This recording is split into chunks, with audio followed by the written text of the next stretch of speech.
we've also developed the purple poppy, as you know, Yes. as a symbol to honour the deeds and sacrifices of animals.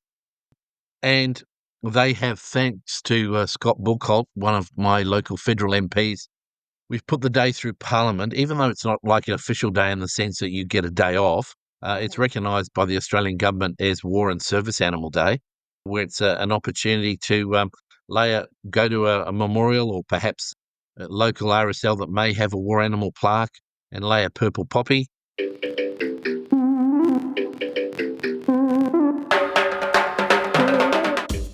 Hello, humans and puggies. Welcome to the Pug Life Show, brought to you by Pug Parties, because your pug deserves to be the best dressed at reporting. And you can check out their outfits at pugparties.com.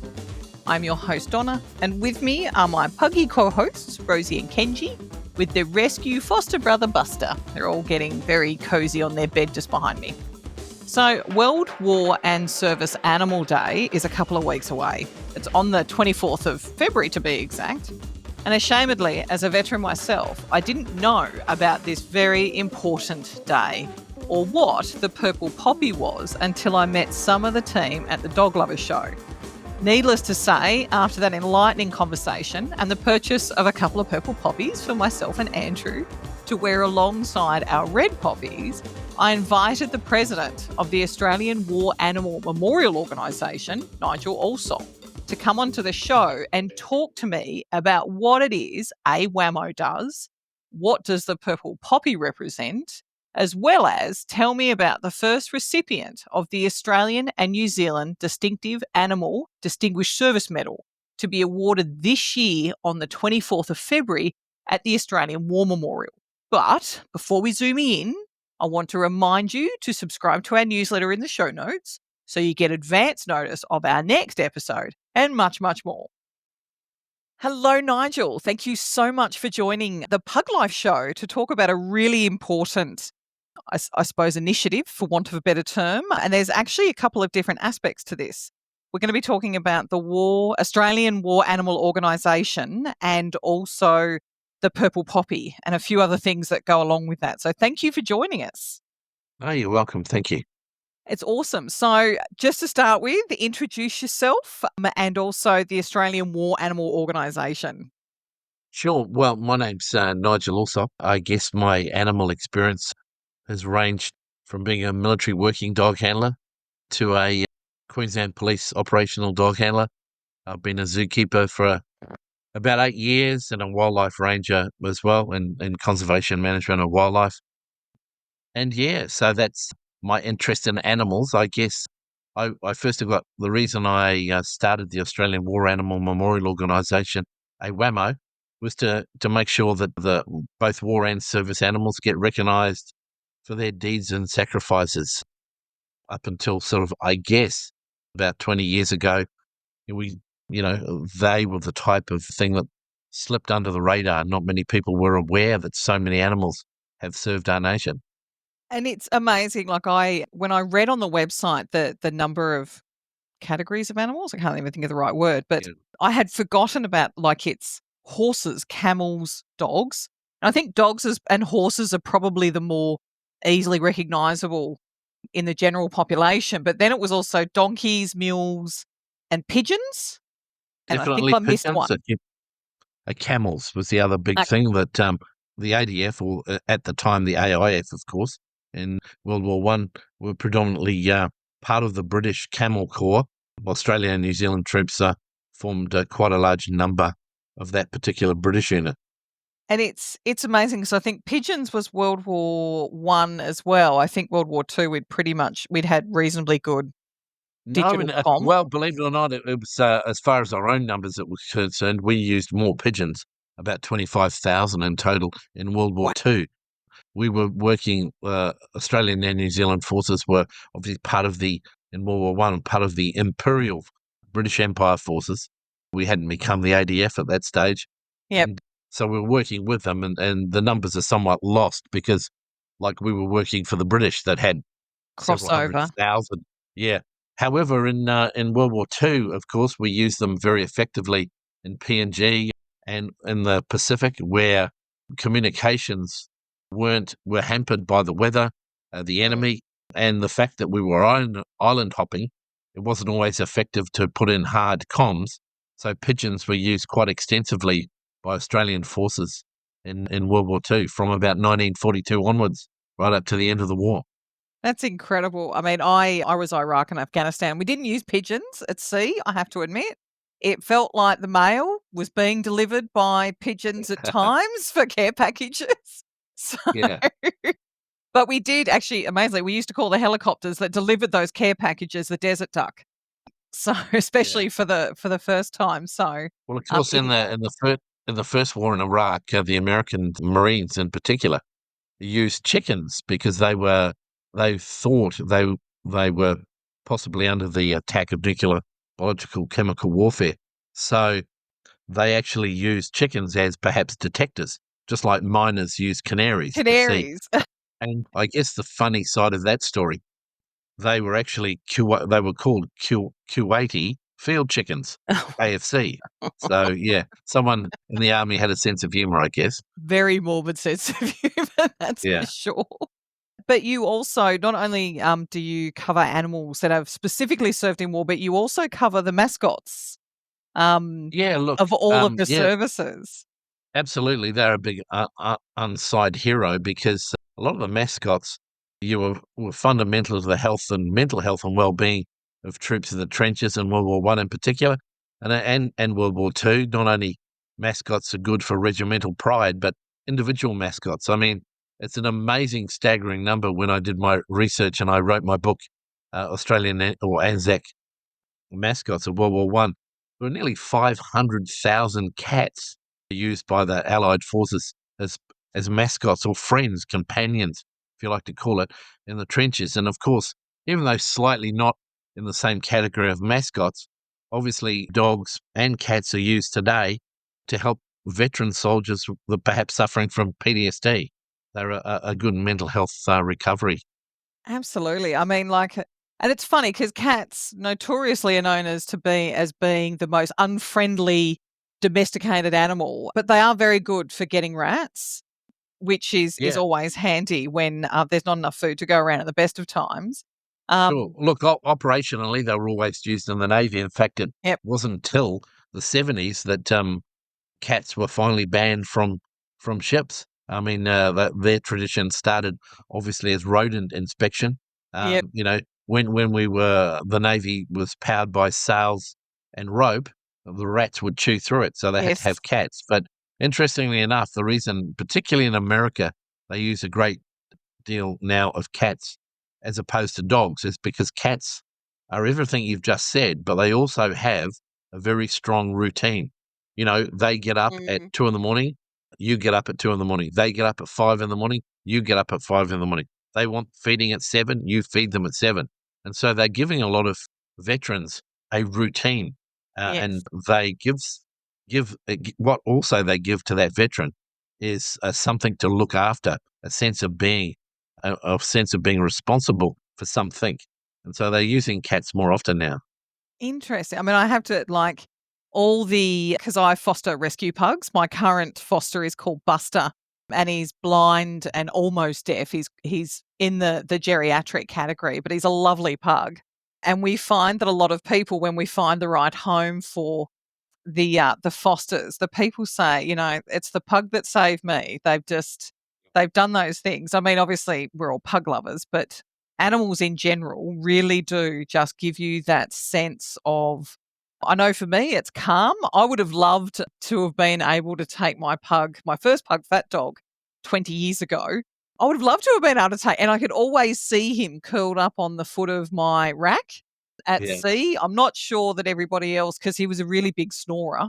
So I'm not sure he would have been as popular with my cabin mates. Yeah. I just get mine up here. Hold on. Come on. Oh, hello. Look at that Dalmatian. Oh, they're Yeah. beautiful. Yeah, she's a beauty, all right. Yes. That's And a little picture. they're just wonderful. We did talk about before if you had come across a pug mascot. Unfortunately, none have surfaced yet. So I am putting the challenge out there that somebody, a unit needs to have a pug mascot. Like, Yeah. I guess, obviously not the same, but something very very similar. In World War One, the YMCA introduced basically, I guess we would call them French bulldogs now, Yep. something very similar to that. It's very hard to tell on the pictures if they were perhaps, how animals have revolved, and Yes. they may very well been of a pug, Hmm. of an old-fashioned looking one. Yes. Um, but they used to use them to deliver cigarettes in the trenches to soldiers. Yeah, Definitely not a pug. yeah, But it's incredible. I mean, it could have been a pug if there was a lot more food motivation. Um, yeah, if there was the promise of a very tasty treat at the end of it, but they're so resourceful. Um, yeah. but yeah, I agree. The things that they do for you just by being themselves is just amazing. And that's, I think, because the reason why I wanted to get you on now is because the War Animal Day is coming up on Yeah, the the 24th of February. 24th of February, yeah. So what happens on that day? Well, we've also developed the purple poppy, as you know, as Yes. a symbol to honour the deeds and sacrifices of animals. And they have, thanks to Scott Bullcolt, one of my local federal MPs, we've put the day through Parliament, even though it's not like an official day in the sense that you get a day off. It's recognised by the Australian government as War and Service Animal Day, where it's an opportunity to go to a memorial or perhaps a local RSL that may have a war animal plaque and lay a purple poppy, and just think for a minute that day that animals serve too. I mean, 9 million animals died in World War One alone. Alone. Hmm. Uh, the horses in World War Two, we used more horses, and when I say we, I mean the Allies and the Axis troops. More horses were used in World War Two, even though it was a mechanized war allegedly, than in World War One. It's incredible. And I So think I read, I can't remember if it was your book or on the website, that it wasn't until the 90s that there was a policy change because the animals used to be left behind. yeah, it was in 1992, 93 in Mogadishu, where I actually served in the different armed forces myself in Somalia. And the three Australian explosive detection dogs were the first dogs to ever, come back to Australia through quarantine. Prior to that, all animals were left on the shores of the alleged enemies of us, including, sadly, and there's still a lot of Australian Vietnam veterans are alive, of course, today. And, the 11 dogs that we use as tracker dogs in Vietnam sadly had to be left behind, again, through government politics. And you could be cynical and call it cost, perhaps, but, Yeah. they use the word quarantine was the issue in Hmm. the day.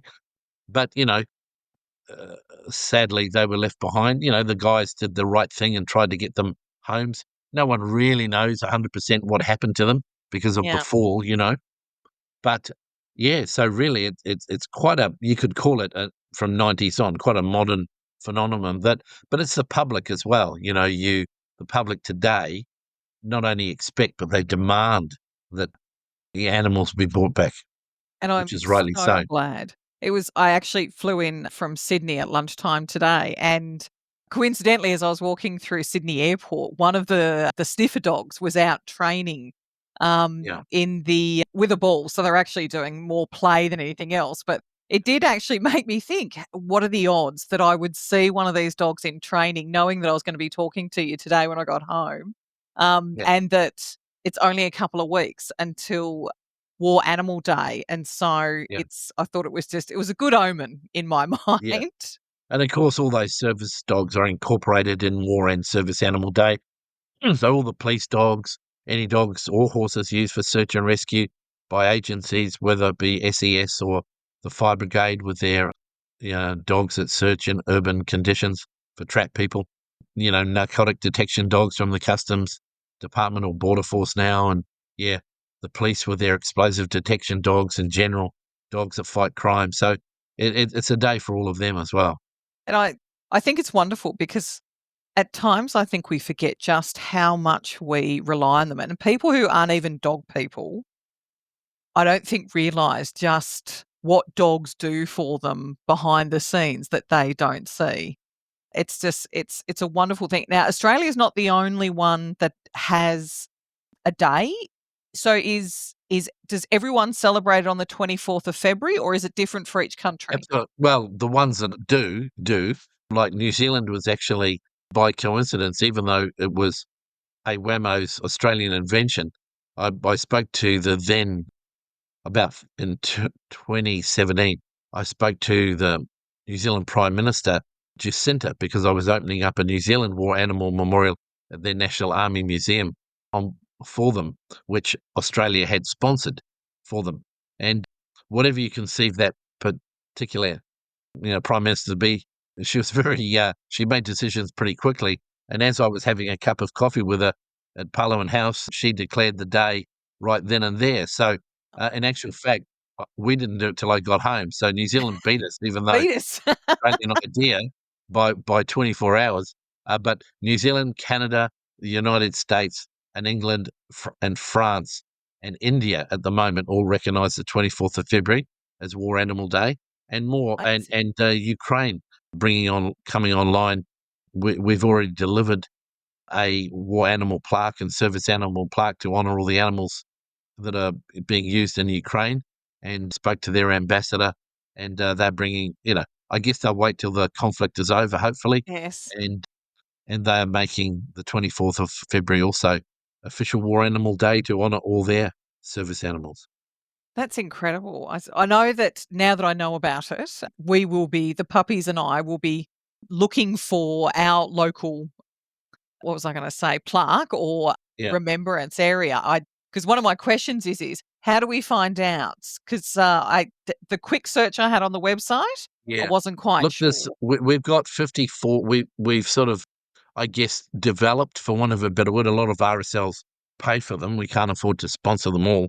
Yeah. We try and help out where we can. But there's 54 across Australia at the moment. The largest one memorial we have is in Pozieres, France, on the Western Front, Mm, which is a big full-scale bronze horse and beautiful. German Shepherd. We have one in the UK, which we've helped sponsor at Ascot, the Warhorse Memorial that the Queen opened. I was there representing Australia at the time. We have one in the United States. I've now been put onto the United States National War Animal Committee, and they're in the process of building an amazing memorial in Washington. I think it's worth about 15 million or something. Oh, wow. And yeah, we spend hundreds. So they talk in a different language to us. Yes. But yeah, and so yeah, we've got them all over the place. There is a Memorials Australia website which lists a lot of the memorials, but really, you've got to ask your individual RSL if they have one. And what we ask people, and I would ask your listeners to do the same, is, if your local RSL doesn't have one, ask them why not, Mm. and get them to get one to organise them. Yeah, Great. We were talking before we actually hit record that the memorial here, I've had a complete blank. Shrine of Remembrance. You're talking about? Yes, the Shrine of Yeah. Remembrance in Melbourne City is hoping to have theirs up by the end of the year.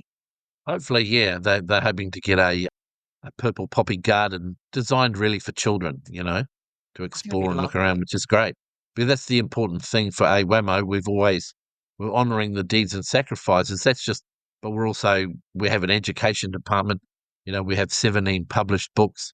We help various schools in their educational programs. Our website at awamo.com.au has a whole lot of teaching aids for teachers, which they can download for free, from colouring in to a master's degree level, project, I suppose you could call it. It's what I wrote when I got my master's degree on war animals and everything in between. So we cater from kindergarten to sort of doctorate level sort of information that people are free to download. But yeah, and then of course our other big part is of AWAMO is our veterans assistance to both humans and dogs.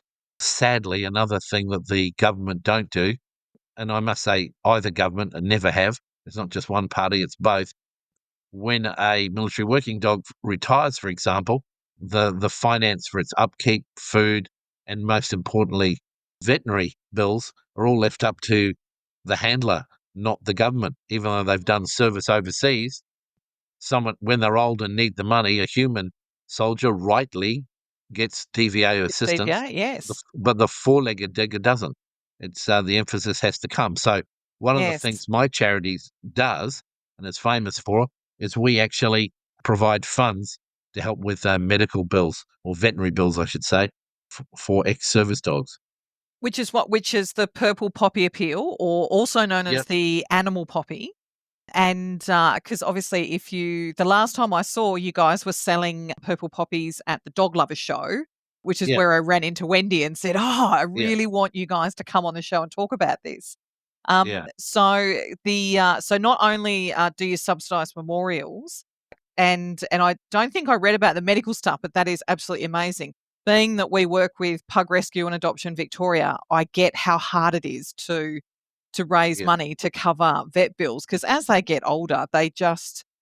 need Just more. just when they just when they need your help, the government doesn't pay for them. So yeah, Yes, it's and pretty I sad. agree. But yeah. The other thing you had there, which I actually brought a tear to my eye, is the care packages. They're to someone who served for a long time.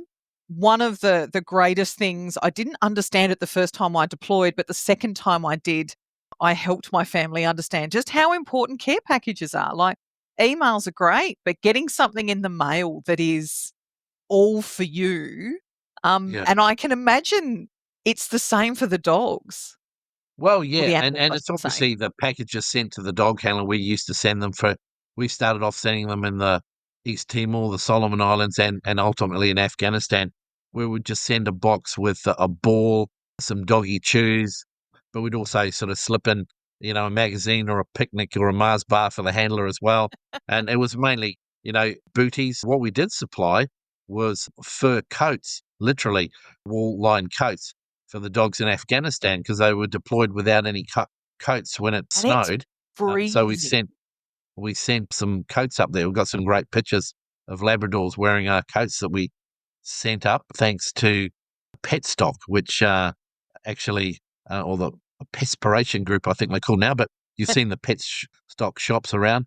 They're a very generous sponsor, and they gave us the coats at the time.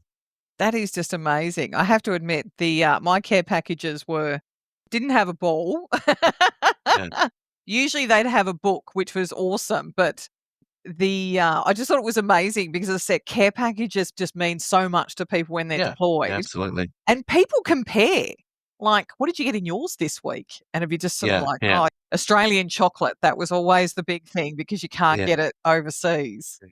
Well, a mate of mine, when I was in Mogadishu, Somalia, obviously full of sand, and a mate of mine sent me up a pizza box, for a king size pizza, and I wondered, well, that's lovely of him, but it probably is stale. It's taken like 3 days or something to get there. And when I opened it up, it was a big square. It filled it up completely. A big square of green grass. Oh We my had it out. god!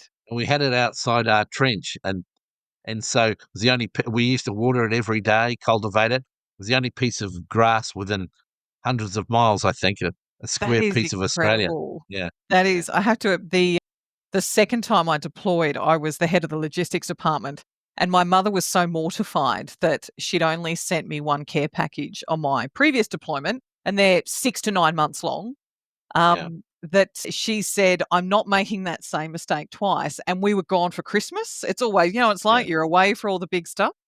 And I had to explain to her that Christmas when you're in a war zone is very different to Christmas at home.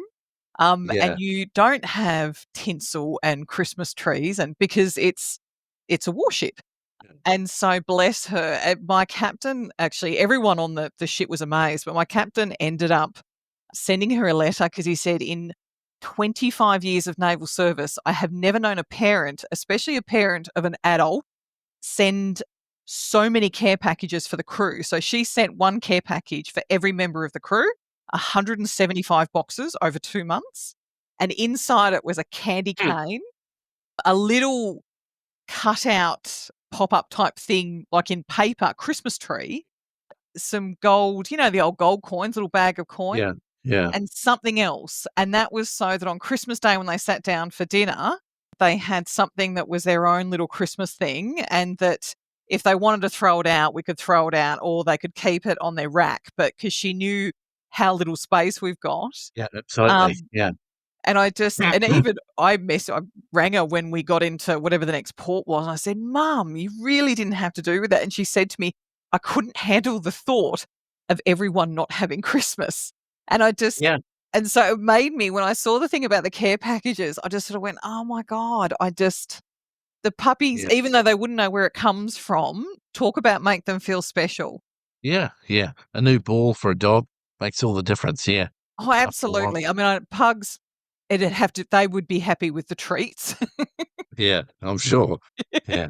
It's just incredible. So the purple poppy sales goes towards that. So, Yeah, and well, there's 3 outlets that I mean, like everything else in the world, you can get them now on Temu, made in China, but they're nothing to do with us. People yep, plagiarize your ideas all the time.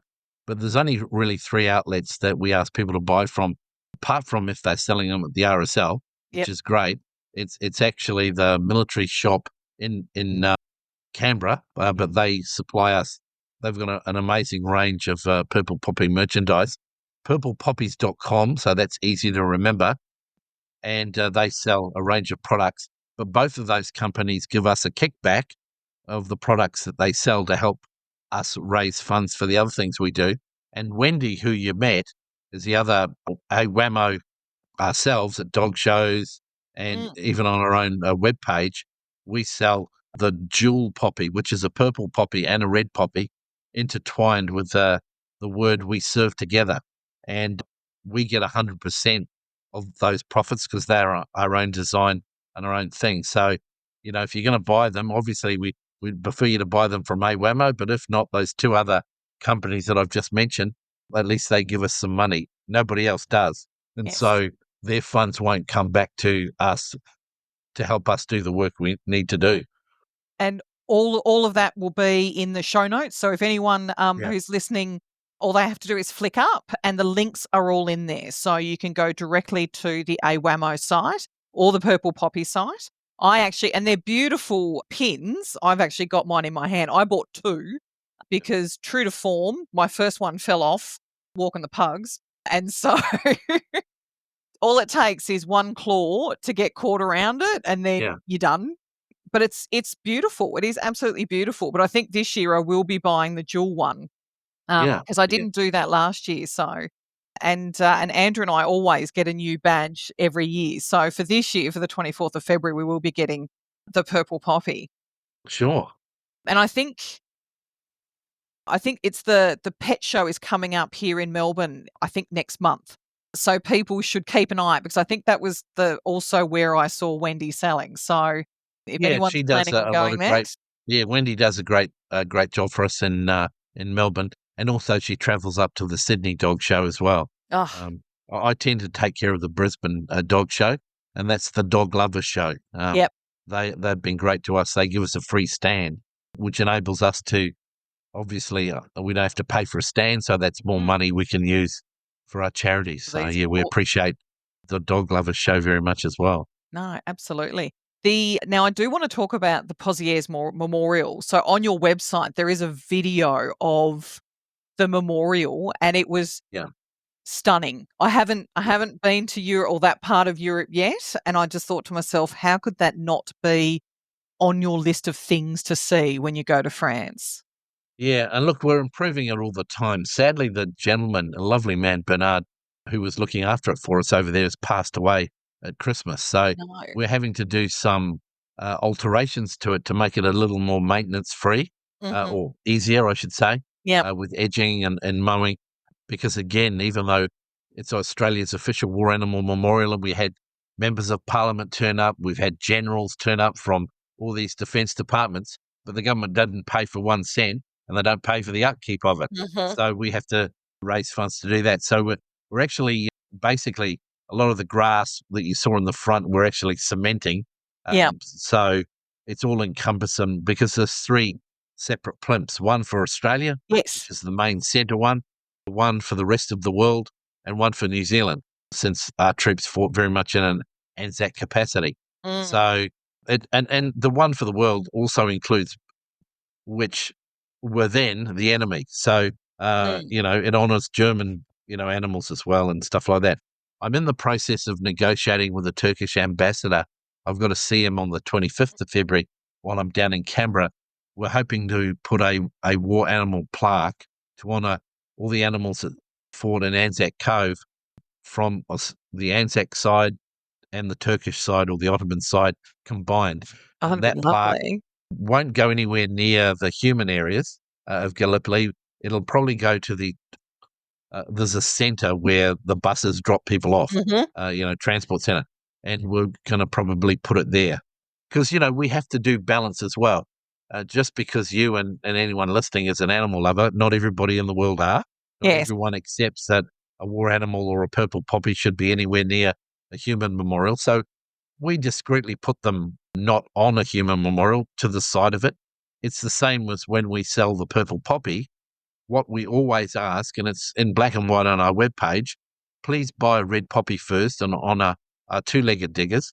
And then if you have money left, buy a purple poppy to honour the animals. We're very conscious of that particular sort of thing. I think the dual pin is a beautiful way of being able to recognise both. Yeah, absolutely. With no disrespect to the human, obviously, contributions. No, absolutely. I agree. And it was funny because I was going to ask about the three plinth because you could make out the horse, and I thought one was a dog, but I wasn't quite sure what the third one Yeah, was, which is it's a the German International Shepherd head. Friends. Yeah. Yeah, and then the other one, a New Zealand one, is two plaques on it. And the Australian and the British one are made of bronze. Yeah. Um, the New Zealand one is made of aluminium, but it lasts a lifetime as well. But it enabled it to be in black and silver, which is Oh their no, national I would have colours. been happy Yeah, for them. yeah, absolutely, yeah. um, But you can see pictures of them all on our webpage anyway, and yes, Facebook. Yeah, it's just absolutely beautiful. I just sort of went, oh my god! Like I walked Gallipoli many many years ago when I was still serving, and they do such a beautiful job there. And when I saw the videos of the Pozieres one, I just went, oh my god! It is as yeah. beautiful as a lot of the other ones that I've seen over the years around the And, world. So it and a was lot of lovely people, to see. yeah.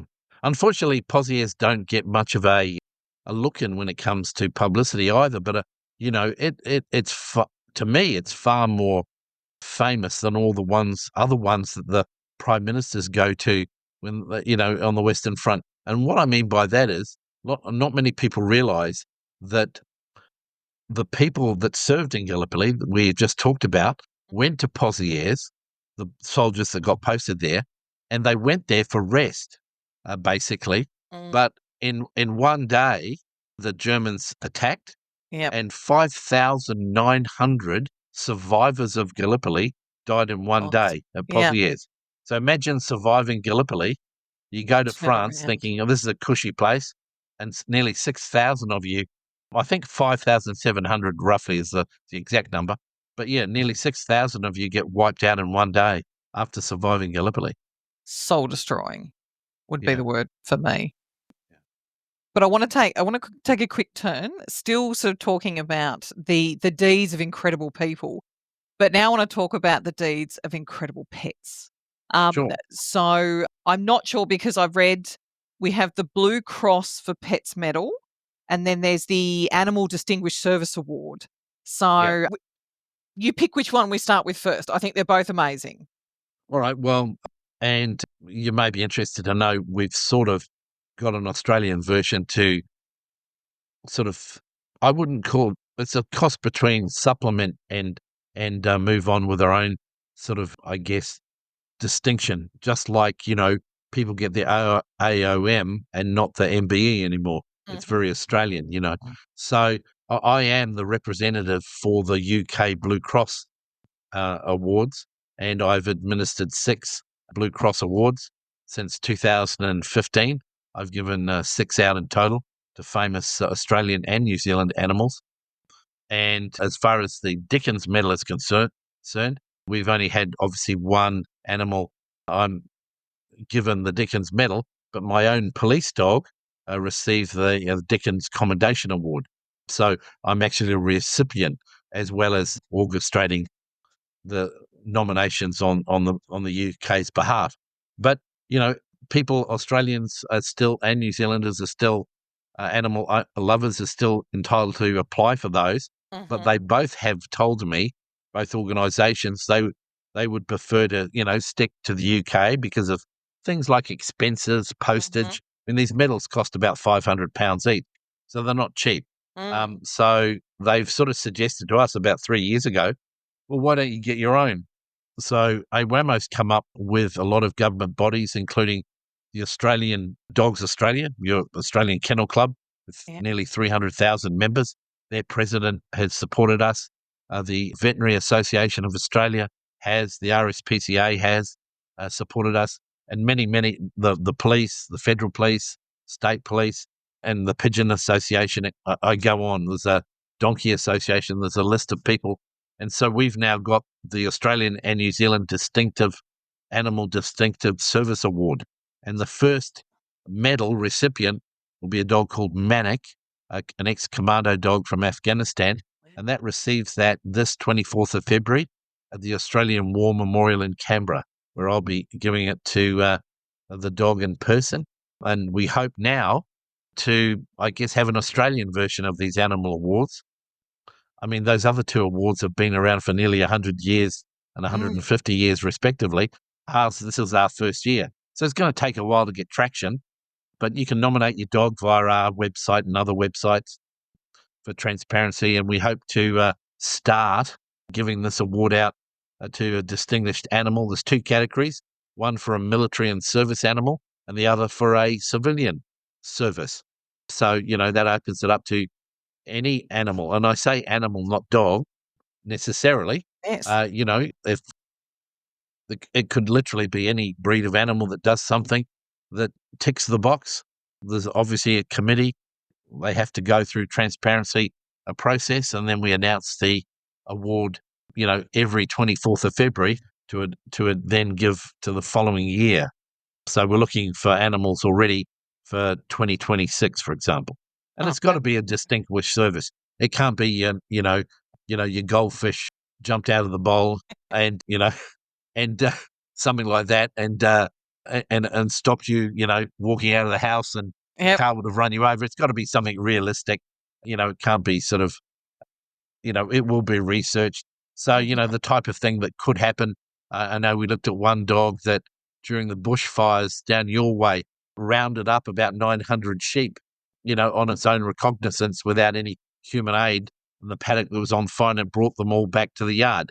Was that instinct, or, is it too anthropomorphic to think it thought for Mhm. itself? I don't know. But, it's things like that, that Yep. there were dogs that perhaps indicated and found koalas. There are dogs that have helped veterans, assistance animals. There are dogs that help the blind every day, Yes. vision impaired.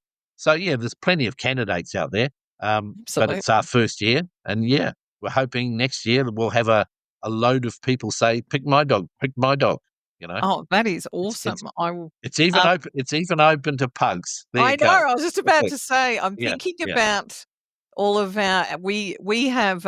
We call them VIPs, very important pugs. So these are some of our Yeah. pugs that are either too sick or are too infirmed to be adopted out. So they become Yeah. spokespugs for the Yeah. rescue. So, Yeah. and I was just thinking, we have a couple that do a lot of hard work to help raise Yeah. funds for the other puppies that we have Yeah. come through. So, And it could simply be a dog, like a pug, for example, that the handler takes to a hospital to cheer people up and has done it for 5 or 10 years, yeah. something like that. It's got to be something, that's a little spectacular, you know, so we don't get criticism of, oh, that's, why did they get it? Why did they get it? It's got to be pretty obvious, why they've got the award. No, that's fair. Well, it's to get an AM or an AO or a DSM or DSC, very stringent Yeah. review processes. So that doesn't surprise me, but it's a wonderful initiative. Is the award ceremony going to be live streamed?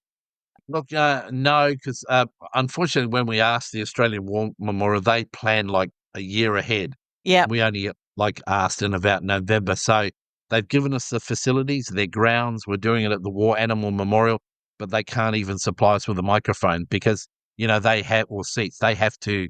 It's not in their planning agenda Yep. So, we're advertising it on Facebook, and we're hoping people will turn up.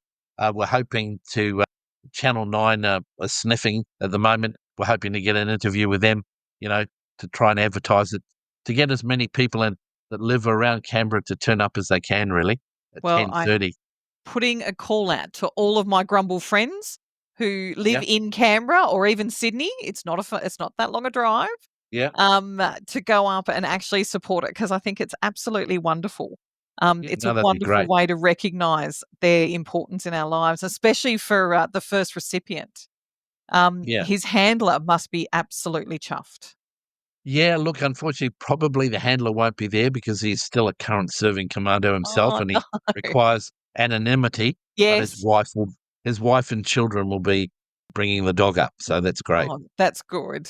No, well, Yeah, they will be chuffed. That is for absolute sure. yeah. And The I'll dog's retired, but he hasn't. he's the dog has earned His his years retirement. off, Yeah, his yeah, retirement, absolutely. absolutely. I say that about my pugs, but they retired the day they were born, I think. That's how they actually work. But I was interested with the Blue Cross for Pets medal. Yeah, It's incredible some of the stories I saw on your website as to yeah. what these dogs did. And I'm just trying I can't remember. The 2 that you did have I'm just trying to look at the website now and see if I can find it. Um, Bulldog Digger, you're talking about? yes, I did have a Yeah, good giggle to myself yeah. about this amazing dog, Amazing. if you can share the story. Yeah, well, look, an amazing dog. He sort of went accompanied his handler. It's an amazing story, but a sad one too. He accompanied his handler. The dog served in Gallipoli as a mascot, and also while it was there, it used to go into no man's land and try and locate wounded soldiers. So it was a working dog as well in that sense of the word. It became one, even though it wasn't an official, a military dog per se. But it was wounded in Gallipoli, got shot through the jaw. Then when they moved to the Western Front, him and his handler, it went over the trenches 16 times to help wounded soldiers. Incredible. They got gassed. People from Australia they made postcards, and people from Australia, sent donations of cream for the dog's skin because it was gassed. And it served, and it was one of the it did come back to Australia, but the only reason it did is because they smuggled it back, illegally. Um, but sadly, when it was the soldier got PTSD, that's why he came back. What we now know as Yes. PTSD, and he was hospitalised. And in 1922, a few years after the war, the dog was in in the hospital with him, and Federation happened, and he heard firecrackers going off and celebrations. The dog, being a dog, thought, "Christ, the war's on again." So Yep. he rushed out to see what was going on. Unfortunately, as he jumped a picket fence, he skewered himself and managed to limp back, and he died in the arms of his handler on the hospital bed. So a great That's story.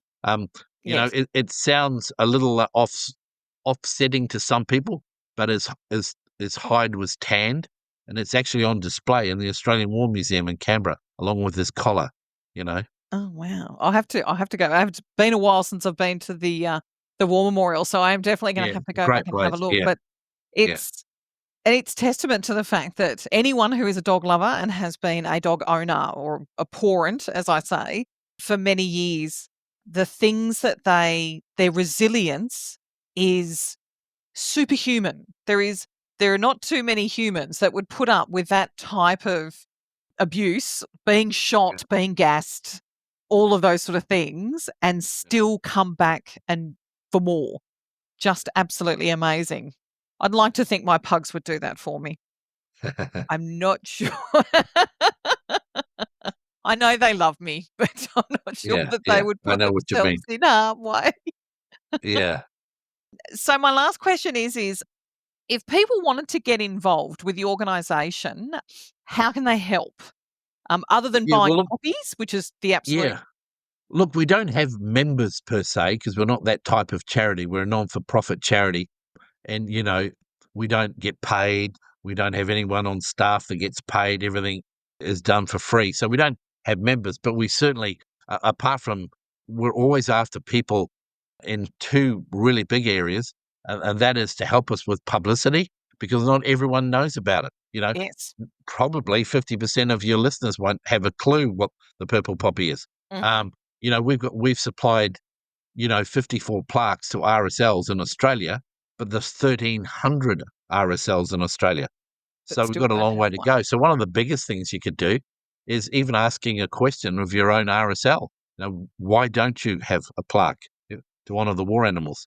Mm. That doesn't necessarily benefit us financially at all, because they can get one made anywhere.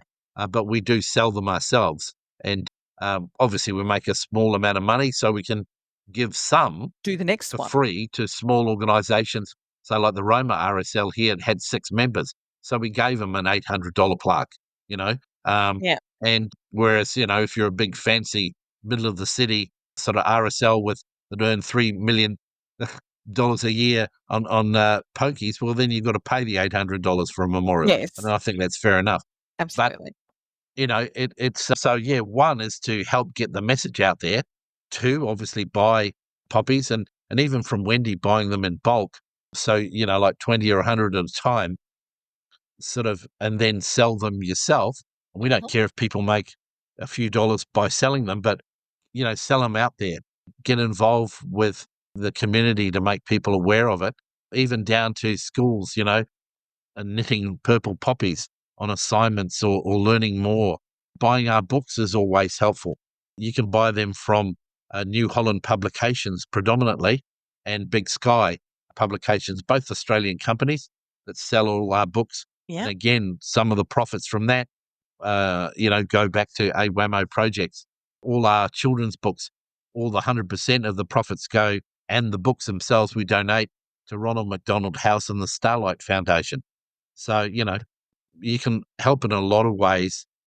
But, even when it comes to donations directly to us, that's a big way, because like we managed to take over, I should say, $1.5 million worth of aid to Ukraine.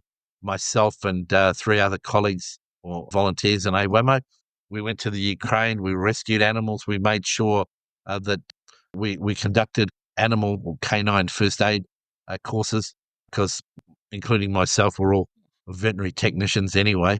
Yeah. And so we were helping the public that way. So yeah, there's lots of things you can do, but like to help, like, you're an example, because we don't have membership, but you're doing something to promote the purple poppies. If, for example, you want a listener wanted to have, a school fete, well, buy some poppies or sell them, or promote, download for free all the educational material and give it out for free, at the school fair or something like that. Yep. That's what we're after. Trying to get it more publicity is the biggest thing we could ever ask for, really. No, that's wonderful. And I obviously this will be coming out this weekend, so in plenty of Yeah, time for War Animal Day.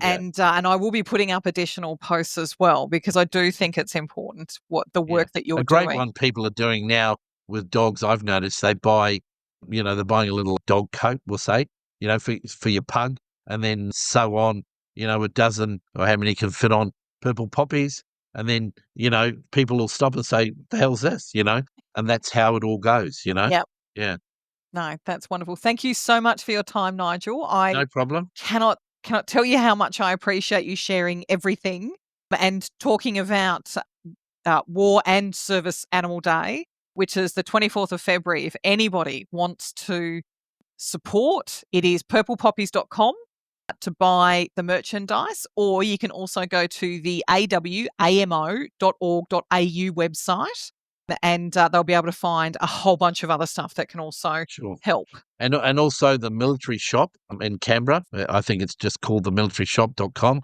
They have a massive range, from umbrellas to scarves to pins to baseball caps. They're a huge seller of purple poppy merchandise for us.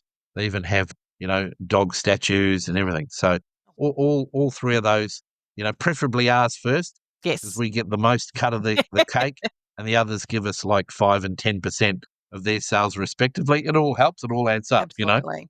So No, thank you so much. We'll catch you on the 24th of February. Okay, we'll see you later. Now, Nigel may not have known of any pugs who were unit mascots or heroes under fire in recent history, and he would know with his extensive background. But we all know how the Duke of Orange's pug Pompey, how he saved his life after an assassination attempt by the Spaniards. So you never know what your pug might do one day for you when you least expect it that might make them a worthy recipient of the Distinguished Service Award. And in the meantime, please purchase a Purple Poppy for World War and Service Animal Day. The details are in the show notes, including links. Lay a wreath or say a small word of thanks at your local RSL or memorial site for these wonderful four-legged and feathered unsung heroes, both past and present.